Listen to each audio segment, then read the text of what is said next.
A desolate landscape shrouded in smoke. The clash of metal, the distant roar of siege engines, and the cries of war echo across the expanse. The battlefield stretched before them, scorched and unforgiving. On one side stood a vast army, its banners emblazoned with the emblem of authority, its ranks disciplined and cold. These soldiers moved like a tide, overwhelming everything in their path. At their helm, a commander of singular resolve, a man whose orders carried the weight of empires and the promise of ruin.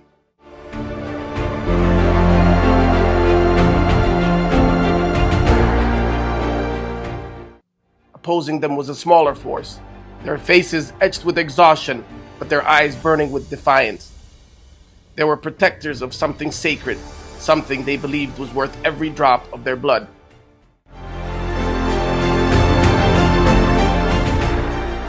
Their weapons were worn, their numbers dwindling, but their hearts beat with the unyielding rhythm of faith and duty.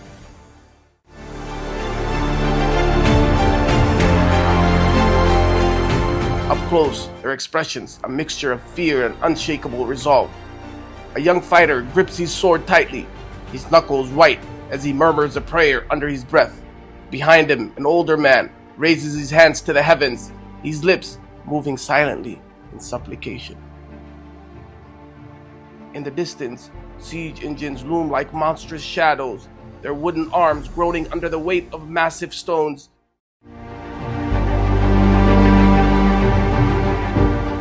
Their movement mechanical and precise. For weeks, the siege had raged. The attackers, ruthless and methodical, had encircled the city, cutting off supplies and bombarding its walls without mercy. Their siege engines thundered day and night, hurling destruction toward the defenders.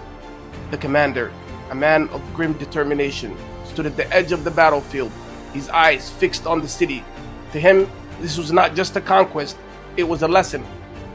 He turned to his officers and delivered the orders that would seal the fate of his opponents.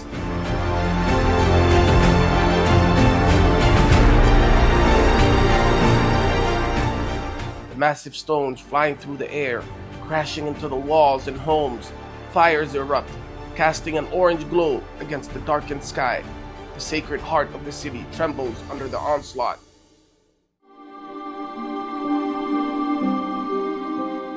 He was their symbol of resistance, the anchor holding their faith together. If we fall, he declared, his voice steady, we fall as protectors of the sacred. If they breach these walls, let them find us standing, not for ourselves, but for what we guard. The defenders stood shoulder to shoulder, their swords chipped, their shields battered. Among them were fathers and sons, merchants and scholars, all united by a cause that transcended life itself. They fought not just for their city, but for the sanctity of their faith, their heritage, their very identity. This was no ordinary city. This was the sanctuary of faith, the beating heart of a civilization. For centuries, pilgrims had journeyed across deserts and seas to bow in reverence before its sacred precinct. But now, its sanctity lies threatened, its walls battered, its people broken. Abdullah ibn Zubayr stands at the forefront, sword in hand, eyes fixed on the approaching enemy. Abdullah ibn Zubayr, grandson of the Prophet's companion, had risen against the Caliphate, declaring his independence. To the attackers, he was a rebel. To his people, he was a martyr in the making.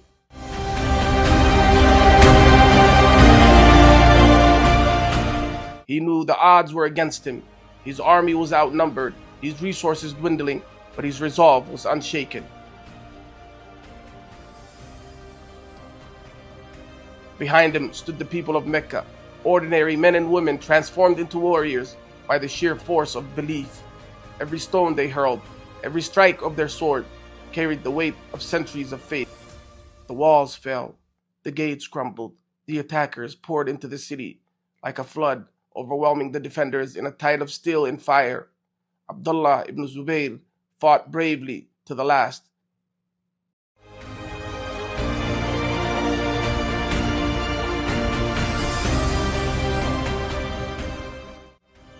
He soared, flashing in the smoke-filled air, until finally he was struck down.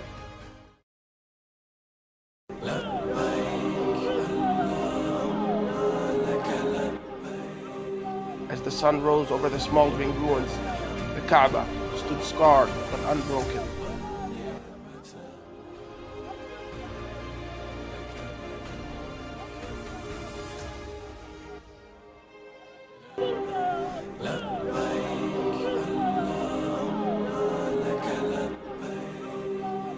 The story does not end with the fall of a city or the silence of its defenders.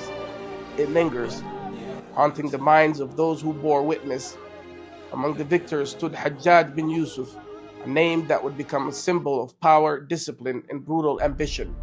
To some, he was a savior of a fractured empire, a man who brought order to chaos.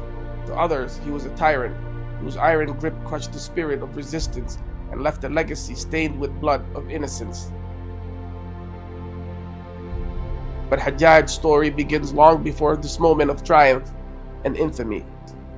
It begins in the shadows of Ta'if's rugged peaks, where a boy was born into a world teetering on the edge of unity and disarray. The year was 661, and the early Islamic Caliphate was vast, was fragile, a mosaic held together by faith but fractured by politics. In this turbulent era, strong hands were needed to shape destiny, and from the sun-scorched plains of Ta'if emerged Hajjaj bin Yusuf, not as a figure of reconciliation, but as a force of unyielding will. His name would come to evoke fear and respect in equal measure, a name that would echo across the empire. As a child, Hajjaj's voice was often heard reciting the Quran beneath ancient trees. His teachers saw in him a mind as sharp as a blade, a tongue that could command obedience, and a will that refused to bend. Even then, there was a fire within him, burning quietly, waiting to be unleashed. This fire carried him from the quiet classrooms of Ta'if to the chaotic courts of power. Hajjaj proved himself not a man of moderation, but one of extremes. He was a figure of discipline and precision. He was also a storm that swept all before him. As when the Umayyad Caliphate faltered, torn by rebellion and discord, it was Hajjaj who stepped forward to restore order. His actions were swift, his judgments harsh. Villages that harbored rebels were razed, tribes that defied him were met with merciless retribution. He ruled not through compromise, but through the cold certainty of fear and dominance. Hajjaj bin Yusuf's journey to Iraq was not just a mission, it was a test. Iraq, the jewel of the Caliphate, was both a treasure and a crucible. Its fertile lands cradled empires, yet its people were restless, divided by tribes and rivalries. Governors before him had come and gone, their ambitions crushed by the chaos they sought to control. But Hajjaj did not fear the storm, he was the storm.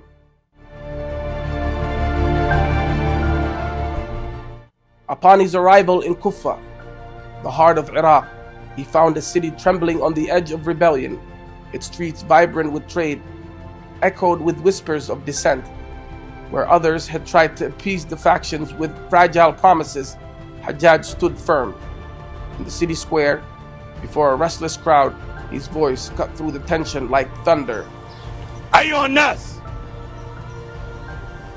من أعياه داؤه فعندي دواؤه، ومن استطال أجله فعلي أن أعجله، ومن ثقل عليه رأسه وضعت عنه ثقله، ومن طال ماضي عمره قصرت عليه بقيه. إن للشيطان طيفا وإن للسلطان سيفا، فمن سقمت سريرته صحت عقوبته، ومن وضعه ذنبه رفعه صلبه، ومن لم تسعه العافية لم تضق عنه التهلكة، ومن سبقته بادرة فمه سبق بدنه بسفك دمه. The crowd fell silent. Fear crept into their hearts, for they knew Hajjaj would tolerate no defiance. He ruled Iraq with an iron hand, his methods swift and merciless. Rebellions were crushed with unrelenting force. Villages that harbored insurgents were razed, their leaders executed, their severed heads displayed on the gates of Kufa as a grim warning. To his enemies, he was a butcher. To his supporters, a savior of order. To the people of Iraq, he was a force they could neither escape nor defy. And yet, Hajjaj's rule was not one of destruction alone. Beneath his uncompromising exterior lay a disciplined and a visionary mind. He rebuilt Iraq's infrastructure, overseeing the construction of canals that turned parched lands into fertile fields. Farmers, who once suffered from the drought, now reaped abundant harvests. Markets, subdued by rebellion, came alive with the hum of trade. Iraq, long a land of turmoil, became the beating heart of the Caliphate. At the center of Hajjaj's transformation stood Wasit, a city he built from ground up.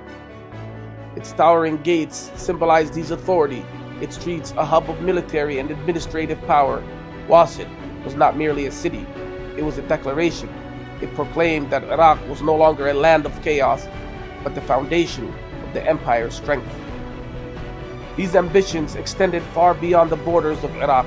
Under his direction, the Caliphate embarked on one of the most daring campaigns, the conquest of Sindh in modern-day Pakistan. He entrusted this mission to his young general, Muhammad ibn Qasim, a man of remarkable skill and determination. The journey was grueling. Armies marched through harsh deserts, crossing rivers swollen with monsoon rains. Resistance was fierce as local rulers defended their lands. But Hajjaj's guidance proved unstoppable. The campaign was a success. Sindh was brought under the Caliphate's fold, its trade routes secured, and its people introduced to Islam, a legacy that endures till this day. Hajjaj's rule and his conquests were the work of a man who saw no room for weakness. He was a figure of discipline, vision, and relentless resolve. But his legacy, like the man himself, is deeply polarizing. To some, he was a savior who brought order to chaos, a builder of cities, and a strategist who expanded the empire's reach. To others, he was a tyrant who ruled through fear, a man whose unyielding methods came at an unbearable human cost. The story of Hajjaj bin Yusuf forces us to confront timeless questions. What is the price of stability? Can greatness exist without sacrifice? And in the pursuit of order, when does power become oppression? This was a man who walked a fine line between power and morality, ambition and tyranny. His legacy, a legacy of both brilliance and brutality, continues to echo through the annals of history, challenging us to weigh the complexities of leadership, ambition, and the cost of greatness.